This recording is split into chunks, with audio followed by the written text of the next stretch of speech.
ৰাতিপুৱা ঘৰৰ বাহিৰত হোৱা হুলস্থুলৰ শব্দত মই সাৰ পাই গ'লোঁ। ইমান ঠাণ্ডা আছিল যে বিছনা এৰি যাবলৈ মন যোৱাই নাছিল, যদিও দুৱাৰৰ বাহিৰত বাঢ়ি অহা শব্দই মোক উঠিবলৈ বাধ্য কৰাইছিল। দুৱাৰখন খোলাৰ লগে লগে সন্মুখত মানুহৰ ভিৰ দেখিবলৈ পাইছিলোঁ। সকলোৰে চকু তলৰ মাটিত থৰ হৈ আছিল। আগবাঢ়ি যোৱাৰ লগে লগে দেখিলোঁ ৰঙা কাপোৰেৰে মেৰিয়াই থোৱা নৱজাত ছোৱালী এজনীয়ে মাটিত পৰি কান্দি আছিল। এগৰাকী মহিলাই ক'লে, নাজানো দেই কাৰ পাপ হয়, ইয়াত ৰাতিৰ আন্ধাৰত কোনোবাই এৰি থৈ গুচি গৈছে। দ্বিতীয়জনে ক'লে যে প্ৰেম আৰু প্ৰেমৰ বাবেই কোনোবাই এই অবৈধ শিশুটিক মন্দিৰৰ পুৰোহিতৰ ঘৰ দুৱাৰ মুখত এৰি থৈ গ'ল। আনকি কোনোবাই ক'লে যে শিশুটি জাবৰত পেলাই দিব লাগে। আমি যদি এনে পাপক স্থান দিওঁ তেন্তে এনে দিন বাৰে বাৰে আহিব। মই একো নাভাবি ছোৱালীজনীক এতিয়া কোলাত তুলি লৈছিলোঁ। মই লক্ষ্য কৰিছিলোঁ এতিয়া তাই বৰ দুৰ্বল আছিল আৰু উশাহ নিশাহ ঘন ঘন কৰি লৈয়ে আছিল। মই সকলোকে তাৰ পৰা এতিয়া যাবলৈ ক'লোঁ আৰু দুৱাৰখন বন্ধ কৰি দিছিলোঁ। সেই সময়ত মোৰ স্বামী পণ্ডিত গোবিন্দ কিবা কামৰ বাবে বাহিৰলৈ গৈছিল। মই ভাবিছিলোঁ যে তেওঁ ঘূৰি আহিলে মই তেওঁৰ লগত কথা পাতিম, কিন্তু মোৰ মনত ধাৰণা হৈছিল যে তেওঁ এই ছোৱালীজনীক কেতিয়াও গ্ৰহণ নকৰে। ইতিমধ্যে মোৰ বিয়াৰ 15 বছৰ হৈ গ'ল, কিন্তু সন্তানৰ আশীৰ্বাদ মই পোৱা নাছিলোঁ। সকলো ধৰণৰ চিকিৎসাই মই কৰাইছিলোঁ। সন্তান প্ৰাপ্তিৰ বাবে ভগৱানৰ ওচৰত প্ৰাৰ্থনাও কৰিছিলোঁ, কিন্তু ফলাফল আছিল মাথো হতাশা। এই ছোৱালীজনীক দেখি মোৰ ভিতৰত এটা অদ্ভুত মৰম জাগি উঠিছিল। বছৰ বছৰ ধৰি শূন্য হৈ থকা চোতালখন যেন এটা সুগন্ধি উৰি গৈছে। পিছৰ 3 দিন মই তাইক নিজৰ সন্তানৰ দৰে যত্ন লৈছিলোঁ। চতুৰ্থ দিনা যেতিয়া স্বামী গাঁৱৰ পৰা উভতি আহি ছোৱালীজনীক দেখি তেওঁৰ মুখৰ ৰং সলনি হৈ গৈছিল, তেতিয়া ডাঙৰ মাতেৰে স্বামীয়ে সুধিলে যে এইজনী কাৰ ছোৱালী। মই শান্ত মাতেৰে ক'লোঁ, মই তাইক ৰাতিপুৱা দুৱাৰ মুখত পাইছিলোঁ। তাই বৰ অসুস্থ আছিল। মই ভাবিছিলোঁ এয়া ভগৱানে আমাক এটা পৰীক্ষা কৰিছে। তেওঁ খঙেৰে ক'লে, কাক সুধি তুমি ঘৰৰ ভিতৰলৈ এনেধৰণৰ আৱৰ্জনাবিলাক আনিবলৈ অধিকাৰ পালা? নিজৰ সন্তানক কোনেও এনেকৈ কেতিয়াও এৰি থৈ নাযায়। মই তেতিয়া উত্তৰ দিলোঁ, আপুনি ঈশ্বৰ ভক্ত হৈ এনে কথা কেনেকৈ ক'বলৈ পাৰিছে? তেওঁ আনফালে চাই ক'লে, এই ছোৱালীজনী ইয়াত এদিনো মই থাকিবলৈ নিদিওঁ। তেওঁৰ কথাটো শুনি এতিয়া মই সম্পূৰ্ণৰূপে নিমাত হৈ পৰিছিলোঁ। গোটেই ৰাতিটো সেই ছোৱালীজনীক বুকুৰ মাজত লৈ ভাবি থাকিলোঁ, যদি মই আনৰ দৰে তাইক পেলাই থলোহেঁতেন তেন্তে ভগৱানে মোক ক্ষমা কৰিলেহেঁতেন জানো? মোৰ হৃদয়খনে কৈছিল যে মই যি কৰিলোঁ সেয়া সঠিক আছিল। পিছদিনা স্বামীয়ে কঠোৰভাৱে ক'বলৈ ধৰিলে যে এই অনাথ আশ্ৰমত এৰি থৈ আহা, কিন্তু মই তেতিয়া সম্পূৰ্ণৰূপে নাকচ কৰিলোঁ। মই ক'লোঁ, এতিয়া তাইৰ দায়িত্ব ভগৱানে মোক দিছে। তেওঁৰ বহুত খং উঠিছিল, সেইবাবে কেইবাদিনো মোৰ লগত কথা পতা নাছিল। কিন্তু মই শিশুটিক এৰি দিয়াৰ কথা এবাৰো ভবা নাছিলোঁ। তাইৰ নাম পৰি ৰাখি প্ৰতিদিনে তাইৰ বাবে প্ৰাৰ্থনা কৰি থাকিলোঁ। ওচৰ চুবুৰীয়াই তেতিয়াও মোৰ পিছে পিছে কথা পাতিছিল, যদিও মই তেওঁলোকৰ কথাবিলাকত বেছি গুৰুত্ব দিয়া বন্ধ কৰি দিলোঁ। ৰাতি যেতিয়া ছোৱালীজনীয়ে কান্দিছিল, স্বামীৰ সেইটো টাইমত বহুত খং উঠিছিল আৰু মোক বহুবাৰ গালিও পাৰিছিল, কিন্তু মই তেওঁৰ কথাৰ কোনো প্ৰত্যুত্তৰ নিদি সদায় মনে মনে থাকি গৈছিলোঁ। মই জানিছিলোঁ যে যিদিনা এই ছোৱালীজনীয়ে মোৰ হৃদয় এৰি যাব, সেইদিনা মোৰ আত্মাৰ মৃত্যু হ'ব। এনেকৈয়ে 2 সপ্তাহ পাৰ হৈ গ'ল। ছোৱালীজনীয়ে এতিয়া কিছু সুস্থ হৈ উঠিছিল। তাইৰ মুখখন এতিয়া জিলিকি উঠিছিল। মোৰ পৃথিৱীখনেই এতিয়া সলনি হৈ গৈছিল। মোৰ এতিয়া এনে লাগিছিল যেন সকলো সেই সৰু জীৱনটোৰ আশে পাশে ঘূৰিবলৈ আৰম্ভ কৰিছে। মনে মনে ছোৱালীজনীৰ বাবে সৰু সৰু কাপোৰ চিলাই দিলোঁ। কাপোৰৰ দোলনা এখন বান্ধি প্ৰতিদিনে নিচুকনি গীত গাবলৈ ধৰিলোঁ।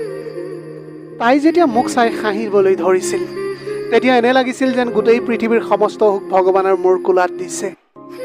এদিন ৰাতি ছোৱালীজনীয়ে বহুত কান্দিবলৈ ধৰিলে। সম্ভৱ পেটত বিষ হৈছিল চাগে। বুকুত সাৱটি ধৰি নিচুকনি গীত গাবলৈ ধৰিলোঁ। একে সময়তে স্বামীয়ে কোঠাটোৰ পৰা ওলাই আহি খঙেৰে ক'লে, এইটো কেনেধৰণৰ নাটক তুমি সৃষ্টি কৰি আছা? চুবুৰীৰ মানুহবোৰে এতিয়া কি কৈছে তাৰ কোনো ধাৰণা নাই নেকি তোমাৰ?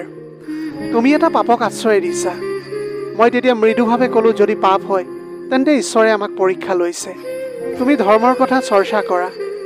ধৰ্মত উল্লেখিত অনাথ শিশুৰ প্ৰতি দয়া কৰা এটা গুণ নহয় জানো? কথাটো শুনাৰ পিছত স্বামীয়ে মনে মনে থাকিল, কিন্তু কঠিনতা তেওঁৰ মুখত স্পষ্টকৈ দেখা গৈছিল। পুৱাৰ প্ৰাৰ্থনাৰ পিছত তেওঁ মন্দিৰলৈ গ'ল আৰু দুপৰীয়ালৈকে উভতি অহা নাছিল। মই জানিছিলোঁ যে তেওঁ কিবা এটা ভাবি আছে। হয়তো অন্তৰত ক'ৰবাত কিবা কোমল অনুভৱ জাগ্ৰত হৈছে, কিন্তু তেওঁ সেইটো মানি ল'বলৈ বিচৰা নাছিল। ইফালে মোৰ বান্ধৱী এজনীয়ে এদিন মোৰ ঘৰলৈ আহিল। তাই জানিছিল যে মই ইমান বছৰ ধৰি সন্তানৰ বাবে হাহাকাৰ কৰি আছিলোঁ। পৰীৰ কথা কওঁতে তাই তেতিয়া আৱেগিক হৈ ক'লে, ভগৱানে তোমাক এতিয়া মাতৃ কৰি তুলিছে। তাই ছোৱালীজনীক এটা সৰু ফ্ৰক উপহাৰ দি ক'লে, মাতৃক হ'বলৈ কেৱল সন্তান জন্ম দিয়াটোৱেই প্ৰয়োজনীয় নহয়। তাইৰ কথাটো শুনাৰ লগে লগে সেইদিনা মোৰ হৃদয়খন নিশ্চিন্ত হৈ পৰিছিল। মোৰ স্বামী ৰাতি ঘৰলৈ ঘূৰি আহিছিল। হাতত মন্দিৰৰ কেইখনমান কিতাপ আছিল। তেওঁ পোনে পোনে নিজৰ কোঠালৈ বুলি গুচি গ'ল। মই আহাৰ বাঢ়ি তেওঁক খাবলৈ মাতিলোঁ, কিন্তু তেওঁ ওলাই নাহিল। মই জানিছিলোঁ যে তেওঁ ভিতৰি ভিতৰি ভাঙি পৰিছে। পিছদিনা ৰাতিপুৱা তেওঁ ক'লে যে তেওঁ পৰীৰ বাবে আন কিবা এটা ব্যৱস্থা কৰিবলৈ বিচাৰিছে। মই সাহস গোটাই ক'লোঁ, মই কোৱা কথাবোৰ যদি আপুনি বিশ্বাস নকৰে, তেন্তে কেতিয়াবা ভগৱানে আপোনাক সেই ক্ষণবোৰ নিশ্চয় দেখুৱাব, যিয়ে আপোনাৰ মনটো সম্পূৰ্ণৰূপে সলনি কৰি তুলিব।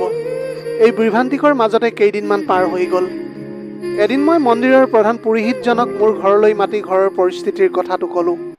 পুৰোহিতজনে মৃদুভাৱে ক'লে, শিশুটি আপোনাৰ বাবে ঈশ্বৰৰ পৰা পোৱা পৰীক্ষা বা পুৰস্কাৰ দুয়োটাই হ'ব পাৰে।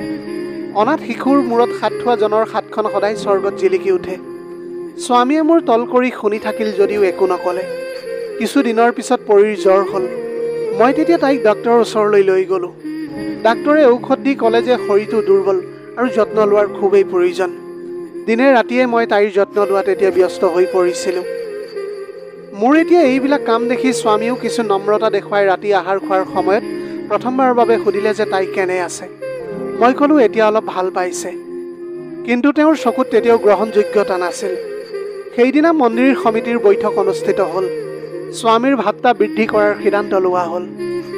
লগতে এজন ভক্তই জনাইছে যে মন্দিৰৰ ৰাইজে অলপ মাটি কিনিছে, য'ত পণ্ডিতজীৰ বাবে এটা ঘৰ নিৰ্মাণ কৰা হ'ব। এই কথা শুনি পণ্ডিতজী মানে মোৰ স্বামী বৰ আনন্দিত হৈ পৰিছিল। ঘৰলৈ আহোঁতে প্ৰথমবাৰৰ বাবে তেওঁৰ মুখত হাঁহি বিৰিঙি উঠিছিল।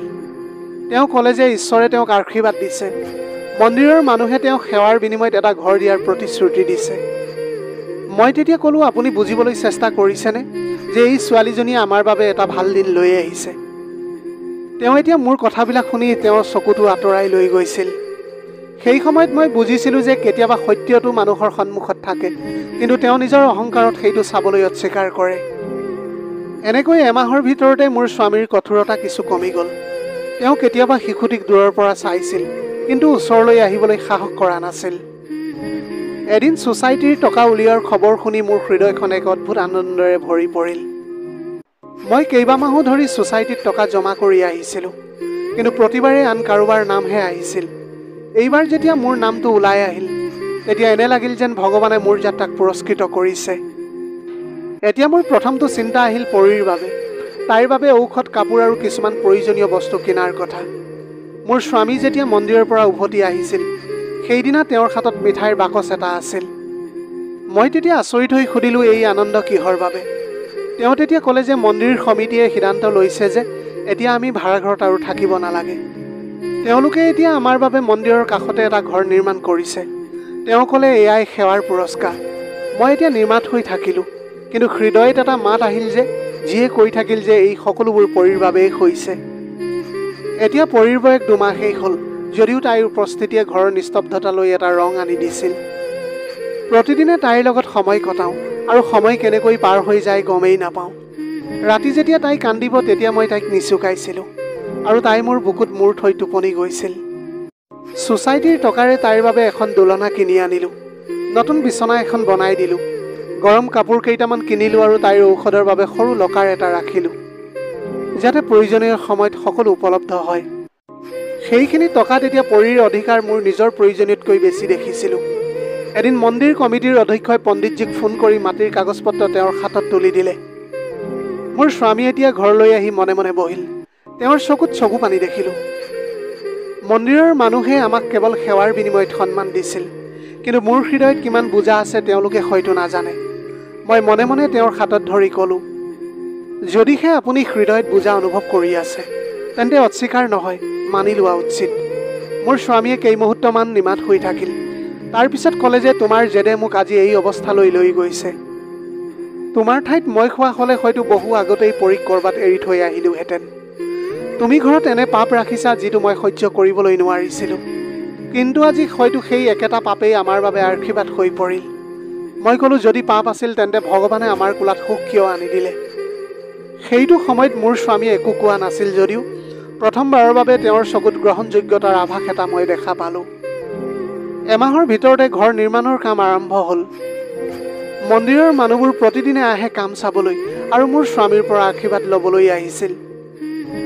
এদিন মোৰ স্বামীৰ এজন বুঢ়া শিষ্যই তেওঁক লগ কৰিবলৈ আহি পৰীক দেখি ক'লে যে, বাহ, কি যে মৰম লগা ছোৱালী। তেতিয়াই মোৰ স্বামীয়ে কিবা এটা ক'বলৈ ওলাইছিল।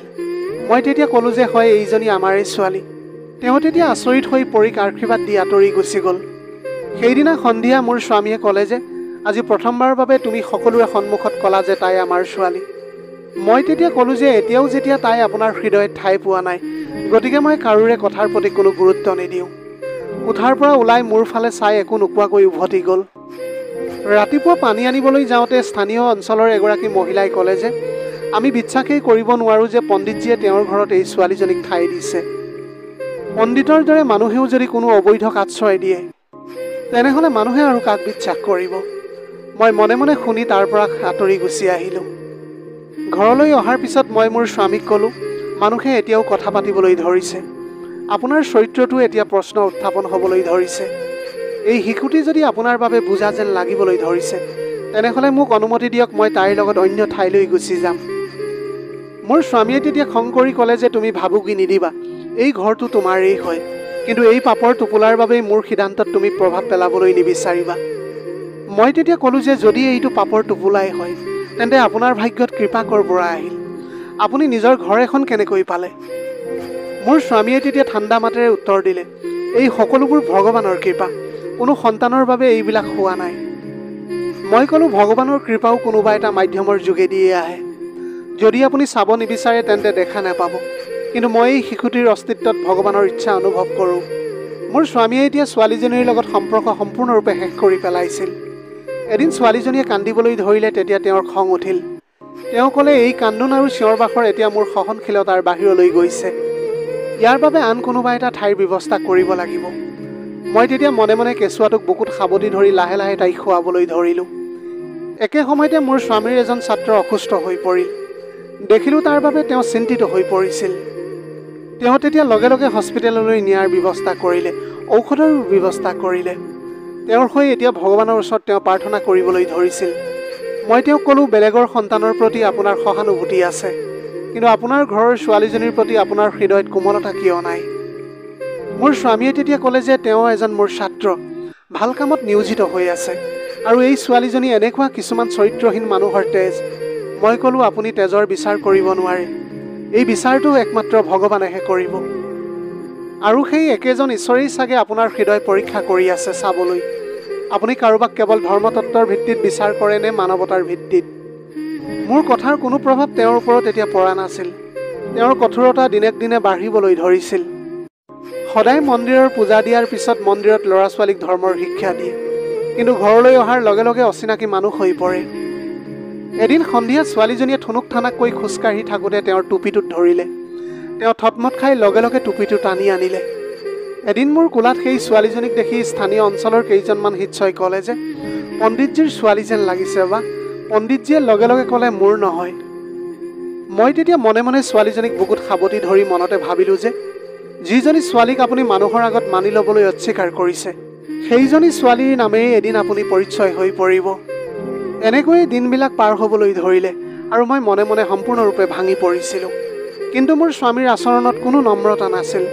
এই সময়ছোৱাত মোৰ শৰীৰত কিছু পৰিৱৰ্তন অনুভৱ কৰিবলৈ ধৰিলোঁ। প্ৰথম অৱস্থাত মই আওকাণ কৰিবলৈ ধৰিছিলোঁ, কিন্তু যেতিয়া মোৰ মূৰ ঘূৰোৱা হ'বলৈ ধৰিলে আৰু খাদ্যৰ গোন্ধৰ বাবে বমিভাৱ হ'বলৈ ধৰিলে, তেতিয়া মই নাৰ্ভাছ হৈ পৰিলোঁ। ওচৰৰ চিকিৎসালয়খনলৈ গ'লোঁ। মহিলা চিকিৎসকগৰাকীয়ে কিছু প্ৰশ্ন কৰিলে, তাৰপিছত কিছু পৰীক্ষা কৰিবলৈ ক'লে। মনতে ভাবি আছিলোঁ কিবা ডাঙৰ বেমাৰ হ'ব পাৰে চাগে। শান্ত মনেৰে তেতিয়া তেওঁ ক'লে যে তুমি গৰ্ভৱতী। অবিশ্বাসত সুধিলোঁ কি? তেওঁ হাঁহি এটা মাৰি ক'লে, হয়, তুমি 3 মাহৰ গৰ্ভৱতী। মই তেতিয়া ক'লোঁ যে মই বিশ্বাস কৰিছিলোঁ যে মোৰ সন্তান জন্ম দিয়াৰ ক্ষমতা নাই। ডাক্তৰে মোক পুৰণি ৰিপৰ্টবোৰ দেখুৱাবলৈ ক'লে।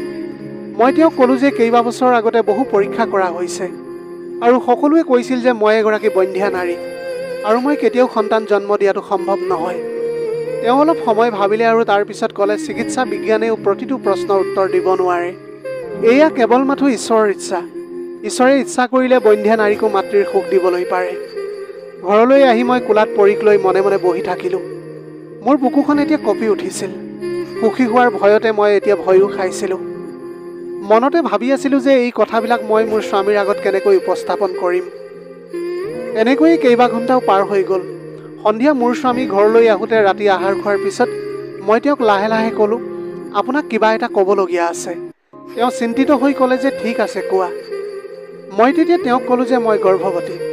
তেওঁ মোৰ ফালে কেইমুহূৰ্তমানৰ বাবে চাই থাকিল, যেন তেওঁ ভালকৈ মোৰ কথাটো শুনাই নাছিল। তাৰপিছত তেওঁ লাহেকৈ ক'লে, কি ক'লা তুমি? মই আওৰাই ক'লোঁ।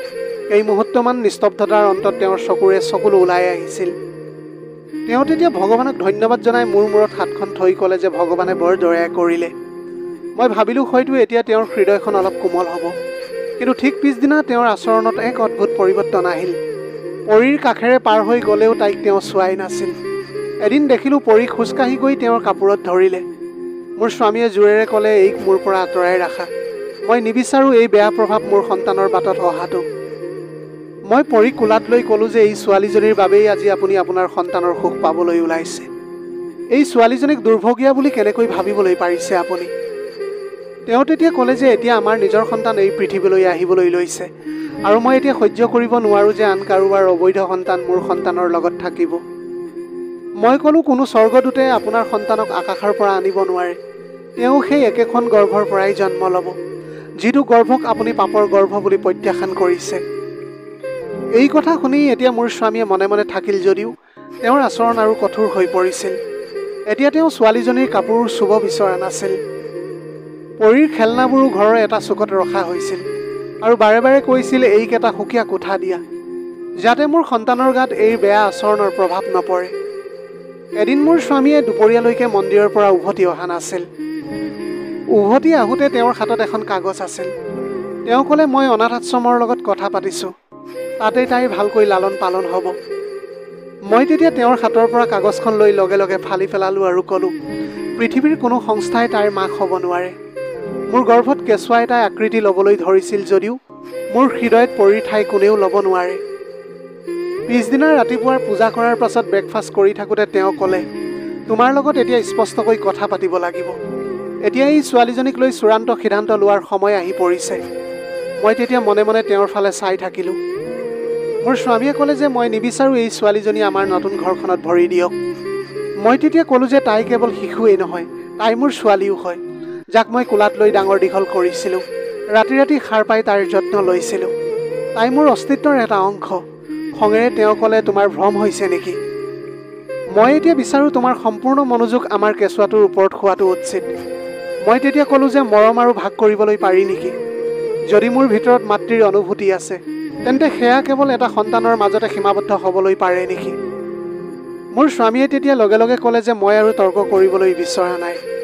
হয় এই ছোৱালীজনী এইখন ঘৰৰ পৰা যাব, নহ'লে মই ইয়াৰ পৰা গুচি যাম। মই এতিয়া সকলো শুনিলোঁ, কিন্তু মোৰ ক'বলৈ একো বাকী নথকাৰ বাবে মই এতিয়া মনে মনে থাকিলোঁ। পিছৰ কেইদিনো তেওঁ মোৰ লগত কথা নাপাতিলে। মোৰ গৰ্ভাৱস্থাৰ শেষ পৰ্যায়ত আছিলোঁ।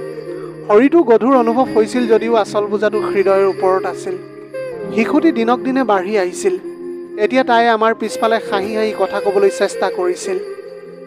তাই এতিয়া মোক মা বুলি ক'বলৈ আৰম্ভ কৰিছিল। এদিন মোৰ স্বামীয়ে এই কথা শুনি খঙেৰে ক'লে, তুমি তাইক মা বুলি ক'বলৈ শিকাব নালাগে। তুমি তাইক মাত্ৰ ডাঙৰ দীঘল কৰিলা, জন্ম দিয়া নাছিলা নহয়। মই এতিয়া তেওঁৰ কথাবিলাক শুনি মনে মনে থাকিলোঁ। মই জানিছিলোঁ যে তেওঁৰ অন্তৰ তৰ্ক কৰি সলনি কৰিব নোৱাৰোঁ। প্ৰেমৰ বাবে ধৈৰ্যৰ প্ৰয়োজন। ভগৱানৰ পৰা অহা আস্থাৰ ওপৰত যাৰ হৃদয়ত কোনো স্থান নাই, তেওঁ কেতিয়াও ভৰপূৰ হ'ব নোৱাৰে। সেয়েহে মই এতিয়া সিদ্ধান্ত লৈছিলোঁ যে যিয়েই নহওক, মই মোৰ প্ৰেমত প্ৰভাৱ পেলাবলৈ নিদিওঁ। মোৰ মৰমৰ ৰং কোনো সম্পৰ্কৰ ওপৰত নিৰ্ভৰশীল নহয়। সেই দিনবোৰত মই ঘৰ চাফা কৰাত ব্যস্ত আছিলোঁ। গৰ্ভাৱস্থাৰ শেষ মাহ চলি আছিল। শৰীৰৰ সমান্তৰালকৈ মনটো বোজা হৈ থাকিল। কিন্তু যেতিয়াই পৰীৰ ফালে চাওঁ, তেতিয়াই মনৰ ভিতৰৰ পৰা কিছু সাহস আহে। সেইদিনা মোৰ স্বামীয়ে কোনো ধৰ্মীয় অনুষ্ঠানত অংশগ্ৰহণ কৰিবলৈ চহৰৰ বাহিৰলৈ গৈছিল।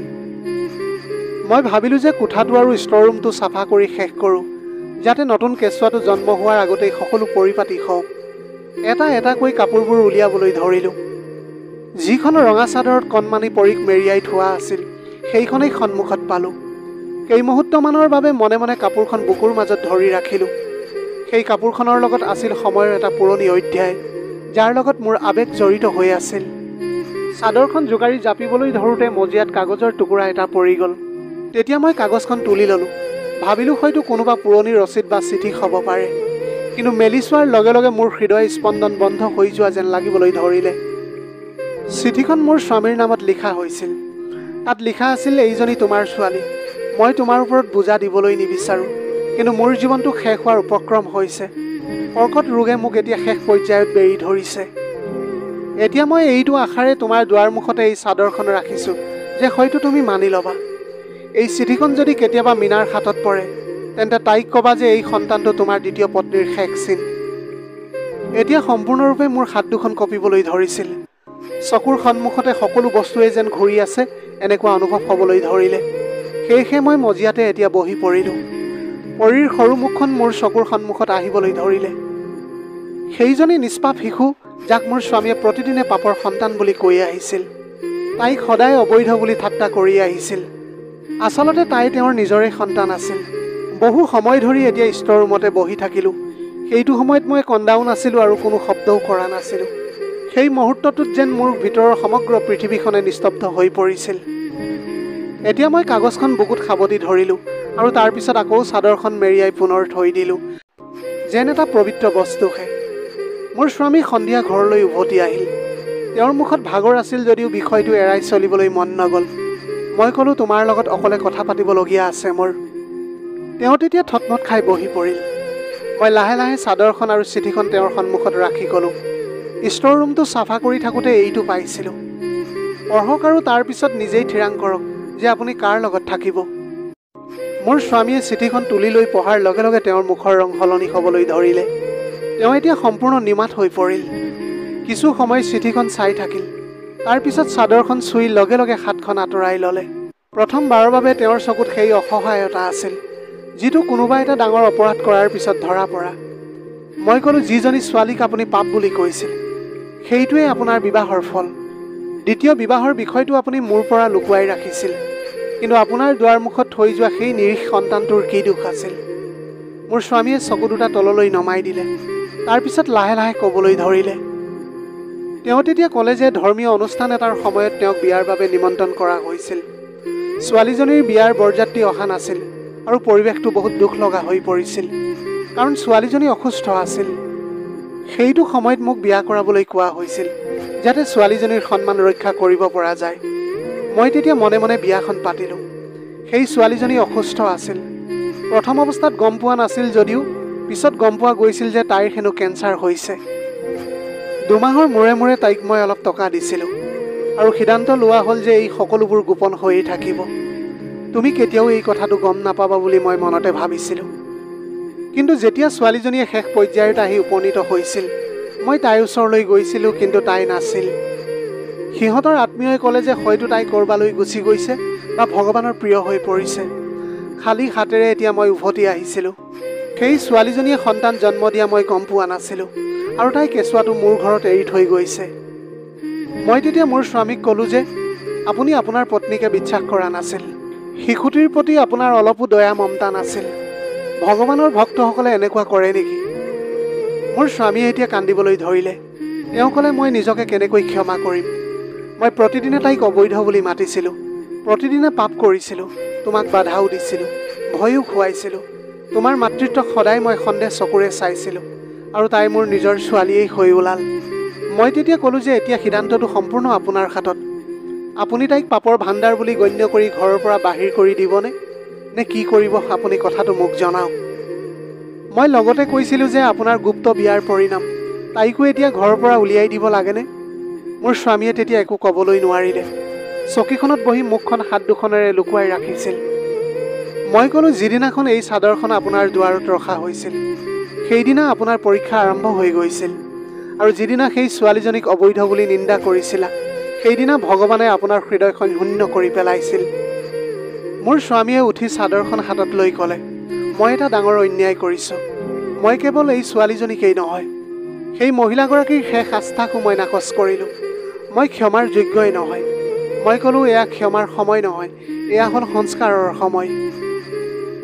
এই নিষ্পাপ শিশুটিয়ে এতিয়াও তোমাক পিতৃ বুলি ক'বলৈ সাজু হৈ আছে। মাত্ৰ তাইৰ হৃদয়ৰ দুৱাৰখন তুমি খুলি দিয়া। তাই সম্পূৰ্ণ নিৰ্দোষী আৰু ভগৱানে আমাক সন্মান, ঘৰ, সন্তান সকলো তাইৰ জৰিয়তে দিছে। ঠিক সেই মুহূৰ্ততে পৰি ভিতৰলৈ আহি মোৰ স্বামীৰ ভৰিত আঁকোৱালি ধৰিছিল। তেওঁ তাইৰ সৰু সৰু হাত দুখনলৈ চাই থাকিল। তাৰ পিছত লাহে লাহে তাইক লৈ বুকুত সাৱটি ধৰি জোৰেৰে কান্দিবলৈ ধৰিছিল।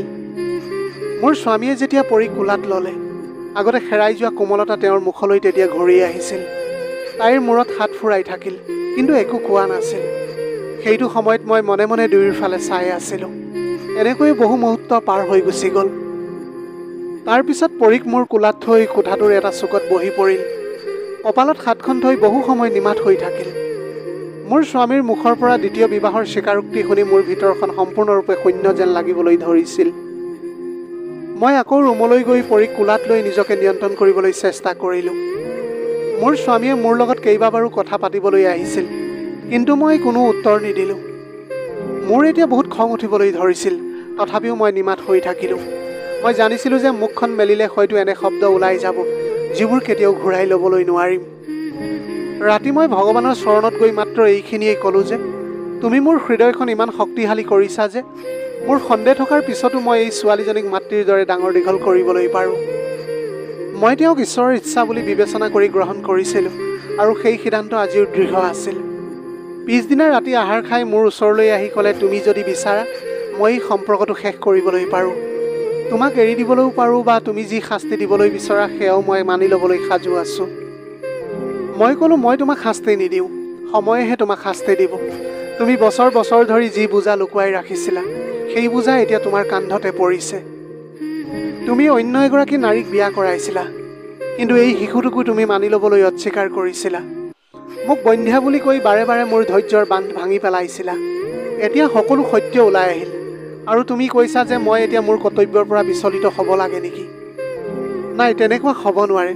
ভগৱানে মোক যি দায়িত্ব দিছে মই সেই দায়িত্ব পালন কৰিম। আপুনি মোক সমৰ্থন কৰক বা নকৰক। কথাবিলাক শুনাৰ পিছত মোৰ স্বামীয়ে চকু দুটা তললৈ নমাই ক'লে, তুমি বহুত এগৰাকী সাহসী মহিলা।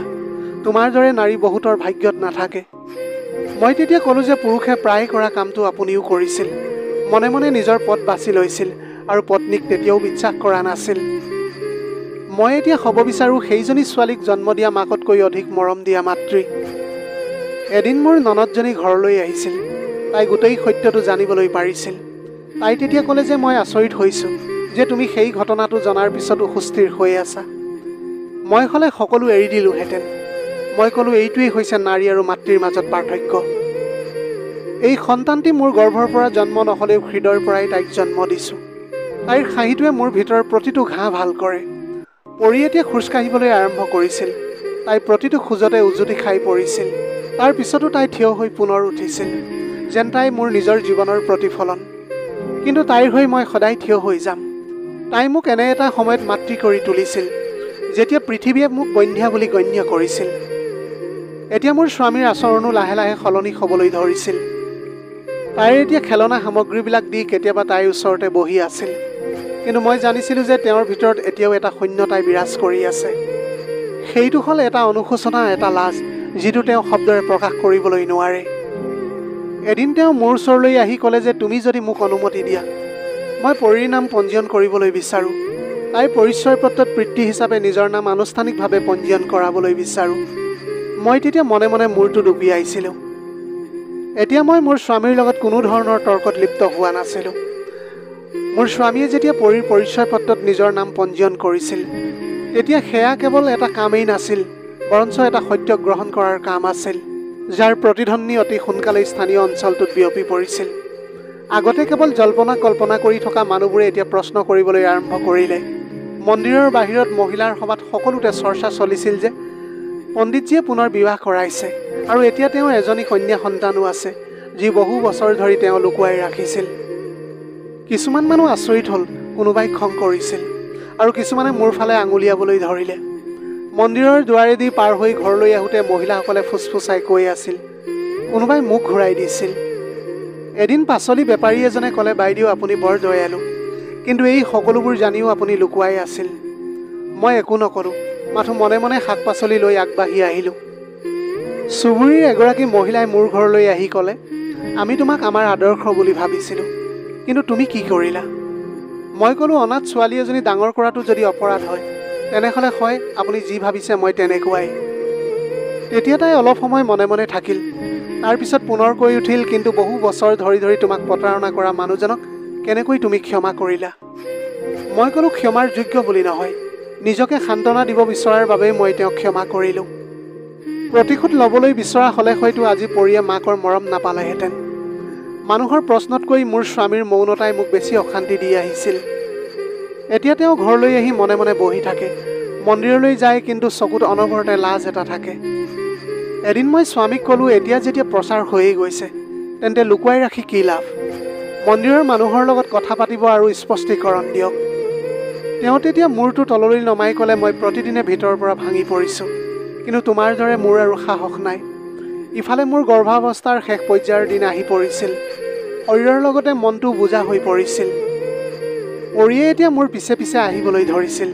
এতিয়া তাই কথা ক'বলৈও শিকিছিল। এদিন তাই সুধিলে, মা, আমাৰ বিষয়ে সকলোৱে বেয়া কথা কিয় কয়?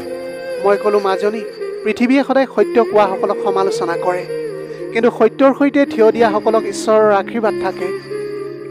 এতিয়া মোৰ অৱস্থা এনেকুৱা হৈ পৰিছিল যে মই বহু সময় ধৰি থিয় হৈ থাকিবলৈ নোৱাৰা হৈ পৰিছিলোঁ। এদিন বজাৰলৈ যাওঁতে মোৰ পিছফালৰ পৰা এগৰাকী মহিলাই মাতিলে। এতিয়া মই পিছলৈ ঘূৰি নাচালোঁ, যদিও হৃদয়ৰ ভিতৰত ক'ৰবাত এটা যন্ত্ৰণাৰ সৃষ্টি হ'ল। ঘৰলৈ আহি পৰিয়ে মোৰ ওচৰলৈ আহি হাঁহি হাঁহি ক'লে, মা চোৱা, মই ছবি বনালোঁ। তাই মোক আৰু নিজকে ছবিখনত কাষে কাষে আঁকিছিল আৰু মাজত এটা হৃদয়ো আঁকিছিল। কাগজখন বুকুত সাৱটি ধৰিলোঁ। কিছু দিনৰ পিছত মোৰ স্বামীৰ ডাঙৰ মন্দিৰৰ প্ৰধান পুৰোহিতজন আমাৰ ঘৰলৈ আহিল। তেওঁ তেতিয়া ক'লে, ছোৱালী, তুমি বহুত কষ্ট পাইছা, কিন্তু তুমি কৰা কাম প্ৰতিগৰাকী মহিলাই কৰিবলৈ নোৱাৰে। মই উত্তৰ দিলোঁ, মই কেৱল মোৰ কৰ্তব্যহে পালন কৰি আহিছোঁ। তেওঁ তেতিয়া ক'লে যে তুমি কেৱল এটা ভগ্ন সম্পৰ্ক ঠিক কৰাই নহয়, ইয়াক নতুন ৰূপো দিছা। এই নতুন সন্তানটো হয়তো তোমাৰ নিজৰ সন্তান নহয়, কিন্তু তোমাৰ তাইৰ লগত যি সম্পৰ্ক গঢ় লৈ উঠিছে, প্ৰকৃত তেজৰ সম্পৰ্কৰ দৰে। সেই কথা বতৰাৰ মাত্ৰ কেইদিনমান পিছতে মোৰ স্বামীয়ে মন্দিৰত ৰাজহুৱাভাৱে ঘোষণা কৰে তেওঁৰ দ্বিতীয় বিবাহ, সন্তান আৰু মোৰ লগত কৰা অন্যায়ৰ কথা। সকলোৰে সন্মুখত তেতিয়া তেওঁ স্বীকাৰ কৰিছিল। তেতিয়া কিছুমান মানুহে আচৰিত হৈ চাবলৈ ধৰিছিল তেওঁক। কিছুমানে নুশুনাকৈ গুচি গ'ল, কিন্তু কিছুমানে তেওঁৰ হাতত চুমা খাই ক'লে, আপুনি সঁচা কথা ক'লে, আপোনাৰ সন্মান এতিয়া আপুনি ঘূৰাই পাইছে। ঘোষণা কৰাৰ পিছত ঘৰৰ পৰিৱেশলৈ এক পৰিৱৰ্তন আহিছিল। যেতিয়া মোৰ স্বামীয়ে পৰীক ভালদৰে চাবলৈ ধৰে, তাই কিবা ক'লেও তেওঁ স্বতঃস্ফূৰ্তভাৱে হাঁহিবলৈ ধৰিছিল। এতিয়া মই এই সকলোবোৰ চাই মৌন হৈ থাকোঁ, কাৰণ মই জানিছিলোঁ যে যেতিয়া অনুশোচনাবোৰ ভিতৰত থিতাপি লয়, তেতিয়া ই এজন ব্যক্তিৰ অস্তিত্বৰ ওপৰত গভীৰ নিস্তব্ধতাৰ এটা তৰপ পেলায়। পৰী দিনক দিনে ডাঙৰ হৈ আহিছিল। এতিয়া তাই কথা ক'বলৈ শিকিছিল। সৰু সৰু কথাত হাঁহি হাঁহি মোৰ আৰু মোৰ স্বামীৰ চাৰিওফালে সকলো সময়তে ঘূৰি ফুৰিবলৈ ধৰিছিল। এদিন ৰাতি মই দেখিলোঁ যে তেওঁ মন্দিৰত ঈশ্বৰৰ চৰণত কান্দি আছিল। মই মনে মনে দুৱাৰৰ পিছফালে থিয় হৈ আছিলোঁ। তেওঁ মূৰটো তুলি কান্দিবলৈ ধৰিলে, হে ভগৱান, মই মোৰ ছোৱালীজনীকে চিনি নাপালোঁ। তুমি তাইক মোৰ বাবে ক্ষমাৰ মাধ্যম কৰিলা আৰু মই তাইক পাপ বুলি ক'লোঁ। মোক আপুনি ক্ষমা কৰক। মোৰ হৃদয়ে অনুভৱ কৰা কথাবোৰ তেওঁৰ মুখৰ পৰা প্ৰথমবাৰৰ বাবে শুনিছিলোঁ। সেইদিনা ৰাতিপুৱা তেওঁ মন্দিৰলৈ যোৱা নাছিল। নীৰৱে বহি পৰীক বুকুত সাৱটি ধৰি এটা কপালত চুমা খাইছিল। তাৰ পাছত পৰীক কোলাত লৈ মোক মাতিলে। ভিতৰলৈ আহোঁতে তেওঁ ক'লে, মীনা, আজি প্ৰথমবাৰৰ বাবে মোৰ হৃদয়খন পোহৰ হৈ পৰিছে। মই এই নিৰস শিশুটিৰ পৰা কি অধিকাৰ আছিল সেইটো কাঢ়ি ল'বলৈ চেষ্টা কৰিছিলোঁ। মই তাইক মোৰ ছোৱালী বুলি কোৱাত দেৰি কৰিছিলোঁ, কিন্তু আজি সেই শব্দটোৱে মোৰ ওঠত ভাহি আহিল। মই ক'লোঁ, ঈশ্বৰৰ ঘৰত পলম হয়, কিন্তু আন্ধাৰ নহয়। যি মুহূৰ্তত আপোনাৰ হৃদয়ত কোমলতা আহিল, সেই মুহূৰ্তত ছোৱালীজনীৰ দেউতাক বুলি মানি ল'লে। সেই দিনটোৰ পিছৰে পৰা মোৰ স্বামীৰ ছোৱালীজনীৰ প্ৰতি থকা মনোভাৱ সম্পূৰ্ণৰূপে সলনি হৈ গ'ল। এতিয়া পৰীক কোলাত লৈ মানুহৰ লগত চিনাকি কৰাই দিয়ে। চুবুৰীৰ মানুহেও সেই পৰিৱৰ্তন অনুভৱ কৰিছিল। কোনোবাই শলাগ লৈছিল আৰু কোনোবাই শলাগ লোৱা নাছিল। কিন্তু এটা কথা স্পষ্টভাৱে মই দেখিবলৈ পাইছিলোঁ যে মোৰ স্বামীয়ে নিজৰ জীয়েকক অন্তৰেৰে মানি লৈছিল। পৰীও সেই পৰিৱৰ্তনক লগে লগে অনুভৱ কৰিবলৈ ধৰিলে। তাই এতিয়া মোৰ স্বামীক বাবা বুলি ক'বলৈ ধৰিলে। পৰীয়ে তেওঁৰ কান্ধত মূৰটো থৈ শুই গৈছিল আৰু সেইবিলাক মই মনে মনে চাই থাকোঁ, যেন বহু বছৰ পিছত এটা প্ৰাৰ্থনা পূৰণ হ'ল। এনেকৈয়ে কেইসপ্তাহমানৰ পাছত মোৰ ল'ৰাটোৰ জন্ম হ'ল। সুস্থ ধুনীয়া আৰু শান্ত স্বভাৱৰ। তাৰ নাম ৰাখিলোঁ মই ৰক্ষিত। ৰক্ষিতৰ ওচৰত পৰীক শুৱাই দিওঁতে তাই চুমা খাই ক'লে, এইজনে মোৰ ভাইটি নহয় জানো? মই তেতিয়া হয় বুলি ক'লোঁ। পৰীয়ে তেতিয়া আনন্দতে হাত চাপৰি বজাবলৈ ধৰিছিল। মোৰ হৃদয়খন তেতিয়া আনন্দৰে ভৰি পৰিল। মোৰ বাবে দুয়োটা ল'ৰা ছোৱালীয়ে একেই আছিল। মই কেতিয়াও সিহঁতৰ মাজত ভেদভাৱ কৰা নাছিলোঁ। কম আৰু বেছি পৰিমাণে কাকোৱে মই ভাল পোৱা নাছিলোঁ। এতিয়া মোৰ স্বামীয়ে নিয়মিতভাৱে দুয়োটা ল'ৰা ছোৱালীৰ লগত সময় কটায়। কেতিয়াবা পৰীক মন্দিৰলৈ লৈ গৈছিল আৰু কেতিয়াবা ৰক্ষিতক কোলাত লৈ উমলা গীত গাইছিল। প্ৰথমবাৰৰ বাবে তেওঁৰ ধৰ্মধন্বিত অনাথ শিশুৰ প্ৰতি মমতাৰ কথা ইমান কোমলতাৰে ক'লে যে শিষ্য সকলোৰ আচৰিত হৈ পৰিছিল। স্থানীয় লোকসকলৰ আচৰণো এতিয়া ক্ৰমান্বয়ে সলনি হ'বলৈ ধৰিছিল। আগতে ফুচফুচাই মোৰ নাম উল্লেখ কৰা মহিলাসকলেও মোক এতিয়া মাতিবলৈ ধৰিছিল। আনকি কিছুমানে আহি মোক ক্ষমাও খুজিছিল। পৰীয়ে এতিয়া স্কুললৈ যাবলৈ ধৰিলে। তাই আন ল'ৰা ছোৱালীতকৈ বেছি বুদ্ধিমান আছিল। আনকি মঠৰ ছোৱালীবিলাকৰ মাজতো তাইৰ নামটো সন্মানেৰে লোৱা হৈছিল। এদিন স্থানীয় অঞ্চলৰে এটা অনুষ্ঠানত মোৰ স্বামীয়ে ক'লে যে কেতিয়াবা ভগৱানে আমাৰ দুৱাৰমুখত এনে এটা সম্পদ এৰি থৈ যায় যিটো পৰীক্ষাৰ দৰে লাগে, কিন্তু সেই পৰীক্ষাই আমাৰ জীৱনটোকে সলনি কৰি দিয়ে। আচলতে মানুহে আমাৰ কৰ্মৰ হিচাপ নিবিচাৰে, আমাৰ প্ৰকৃত আচৰণেহে আমাক চিনি পায়। মই কেতিয়াও ল'ৰা ছোৱালী দুটাৰ মাজত কোনো পাৰ্থক্য ৰখা নাছিলোঁ। যদি কেতিয়াবা ৰক্ষিতৰ বাবে খেলনা সামগ্ৰী আনিছিলোঁ, পৰীৰ বাবেও লৈ আনিছিলোঁ। যদিহে কাপোৰ ৰক্ষিতৰ বাবে চিলাই কৰা হয়, তেন্তে পৰীৰ বাবেও কৰা হৈছিল। এতিয়া দুয়োটাকে সমানে মোৰ প্ৰাৰ্থনাত অন্তৰ্ভুক্ত কৰি লৈছিলোঁ। দুয়োটা মোৰ হৃদয়ৰ দুটা কোণ আছিল, পৃথক নহয়। এতিয়া আমাৰ ঘৰখন আগৰ তুলনাত অধিক শান্তি পৰিৱেশ এটা ঘূৰি আহিছিল। মই বুজিছিলোঁ যে বছৰ বছৰ ধৰি দেৱালত প্ৰতিধ্বনিত হোৱা শব্দবোৰ এতিয়া প্ৰেমৰ হাঁহিলৈ ৰূপান্তৰিত হৈছে। মোৰ ত্যাগৰ ফল মোৰ মৌনতা আৰু মোৰ ধৈৰ্যৰ ফল এতিয়া মোৰ ল'ৰা ছোৱালীৰ মুখত দেখা পালোঁ। মোৰ স্বামীয়ে মন্দিৰত পৰীৰ নামত এটা পুথিভঁৰাল উৎসৰ্গা কৰিছিল, য'ত তেওঁ ল'ৰা ছোৱালীৰ বাবে যোগ্য কিতাপ ৰাখিছিল। তেওঁ ক'লে মোৰ ছোৱালীকেইজনী কেৱল গীতা মুখস্থ কৰা মানুহ নহ'ব, তাই পণ্ডিতো হ'ব, ধৰ্ম আৰু জগত দুয়োটাৰে জ্ঞান থাকিব। এদিন পৰী মোৰ ওচৰলৈ আহি ক'লে, মা, সৰুতে মোক তুমি কিয় তুলি লৈছিলা? মই তেতিয়া তাইক কোলাত লৈ ক'লোঁ, মাজনী, সেইদিনা ভগৱানে তোমাৰ বাবে মোৰ কোলাত মাতৃৰ সুখ বিয়পাই দিছিল। মাহবোৰ এতিয়া বছৰলৈ পৰিণত হ'ল। ৰক্ষিতো স্কুললৈ যাবলৈ আৰম্ভ কৰিলে আৰু পৰী মঠৰ লগতে স্কুলতো ভাল প্ৰদৰ্শন কৰিবলৈ ধৰিছিল। প্ৰায়ে সন্ধিয়া চোতালত বহি ভাবিছিলোঁ, যদি সেইদিনা ছোৱালীজনীক দুৱাৰত পৰি থকা দেখি মোৰ মনটো সলনি হৈ গ'লহেঁতেন বা মানুহৰ কথাত সাৰ মানি কোনোবা সংগঠনৰ হাতত গতাই দিলোঁহেঁতেন, তেন্তে হয়তো আজিও মই এটা খালী মন লৈ ভগৱানক প্ৰশ্ন কৰি থাকিলোঁহেঁতেন। এদিন পৰীয়ে মোক সুধিবলৈ ধৰিলে, মা, মই তোমাৰ নিজৰ নহয় নেকি? মই তাইৰ মুখখন ধৰি ক'লোঁ, মাজনী, মাক হোৱাটো যদি কেৱল সন্তান জন্ম দিয়াৰ কথা হ'লহেঁতেন, তেনেহ'লে ভগৱানে কেতিয়াও মাতৃৰ মৰ্যাদা ইমান ওপৰত নকৰিলেহেঁতেন। মই তোমাক মোৰ হৃদয়ৰ পৰা জন্ম দিছোঁ আৰু হৃদয় গৰ্ভ শৰীৰৰ গৰ্ভতকৈ অধিক পবিত্ৰ আৰু শক্তিশালী। মই দুয়োটা সন্তানকে সমানে ভাল পাইছিলোঁ, সমানে ডাঙৰ দীঘল কৰি গৈছিলোঁ আৰু কেতিয়াও মই তেওঁলোকৰ মাজত পাৰ্থক্য ৰখা নাছিলোঁ। এতিয়া সময়ৰ লগে লগে পৰী ডাঙৰ হ'বলৈ ধৰিলে। ৰক্ষিতো ধৰ্মীয় আৰু আনুষ্ঠানিক দুয়োটা জ্ঞানতে আগবাঢ়িবলৈ ধৰিছিল। মই প্ৰায়ে ভাবোঁ, যিদিনা সেই কণমানি পৰীজনী মোৰ দুৱাৰ মুখত পৰি আছিল, মই যদি তাইক পাপৰ বোজা বুলি গণ্য কৰি এৰি থৈ গ'লোহেঁতেন, তেন্তে ময়ো আজি চাগে মাতৃ নহ'লোহেঁতেন। এইটো কাহিনী এনে এগৰাকী নাৰীৰ কথা, যিয়ে নিজৰ মমতাক কোনো সম্পৰ্কৰ ওপৰত নিৰ্ভৰশীল হ'বলৈ নিদিয়ে। এয়া সেই মাতৃসুলভ নাৰীৰ কাহিনী, যিয়ে এতিয়া অনাথ শিশুৰ মূৰত হাতখন ৰাখে আৰু তাৰ পিছতে ঈশ্বৰে তেওঁলোকৰ মূৰত সকলো আশীৰ্বাদ ৰাখে। এই বাৰ্তা সেই সকলো মানুহৰ বাবে, কেৱল তেজৰ মাপকাঠিত সম্পৰ্ক জুখিব বিচৰাসকলৰ বাবে। ভগৱানৰ দৃষ্টিত নিয়মৰ তেজ অধিক পবিত্ৰ, এইটোৱে মোৰ জীৱনৰ সত্য। মোৰ কাহিনীৰ এটা শিক্ষা, আপুনি আনৰ মাজত অনুভৱ কৰা দুখ কষ্টই আপোনাক ঈশ্বৰৰ ওচৰলৈ লৈ যাব। কাৰোবাক কেতিয়াও পাপৰ টোপোলা বুলি গণ্য নকৰিব। কোনে জানে, আপোনাৰ বাবে হয়তো ভাগ্যৰ দুৱাৰখনো খোল খাবলৈ পাৰে। প্ৰিয় দৰ্শক, এয়াই আছিল আজিৰ কাহিনীৰ ভাগ। আজিৰ ভিডিঅ'টি কেনেকুৱা লাগিলে জনাবলৈ নাপাহৰিব। আপোনালোকৰ গোটেই জীৱনটো হাঁহিৰে উপচি পৰক। পাৰিলে দুখীয়াজনক অলপ সহায় কৰিবলৈ চেষ্টা কৰিব। আপোনালোকৰ অকণমান সঁহাৰিয়ে যদি কোনোবা এজন দুখীয়াৰ জীৱনটো সলনি কৰিবলৈ পাৰে, তাতকৈ পুণ্যৰ কাম আৰু এইখন পৃথিৱীত একোৱেই হ'ব নোৱাৰে। Have a nice day.